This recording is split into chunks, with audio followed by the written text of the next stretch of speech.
એક હોટું ઘેટાનું બચ્ચું હતું. તેનું નામ હતું મિત્તુ. મિત્તુ પોતાની માતા સાથે હરિયાળી ઘાસમાં રમતો અને ઘાસ ખાવા જતો.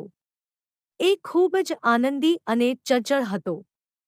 એક દિવસ ઘેટાની માતા મિત્તુને કહ્યું, મિત્તુ, હું થોડી ઘડી માટે પાણી પીવા તળાવ પાસે જઈ રહી છું. તું દરવાજો બંધ રાખજે અને અજાણ્યા ઓપંદ વ્યક્તિ માટે દરવાજો ખોલતો નહીં. મિત્તુએ કહ્યું, હા મમ્મી, હું ધ્યાન રાખીશ. જ્યારે ઘેટાની માતા જતી રહી, ત્યારે એક ભૂખ્યો વાઘ આવ્યો. તેણે ઘેટાના ઘરના દરવાજા પર આવીને, મિત્તુ, મારો અવાજ સાંભળ. હું તારી માતા છું. દરવાજો ખોલ. પણ મિત્તુ સમજદાર હતો. તેને વાઘનો ખડખડાટ અવાજ સાંભળ્યો. તેને તરત સમજાયું કે આ તો વાઘ છે.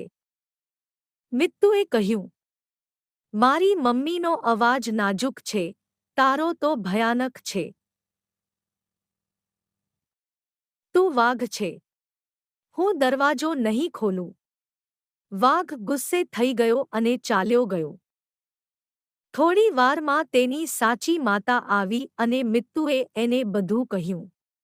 માતા ખૂબ ખુશ થઈ અને કહ્યું, મિત્તુ, તું તો બહુ સમજીને કામ કરું છે. તારી બુદ્ધિથી તું ટુડે બચી ગયો.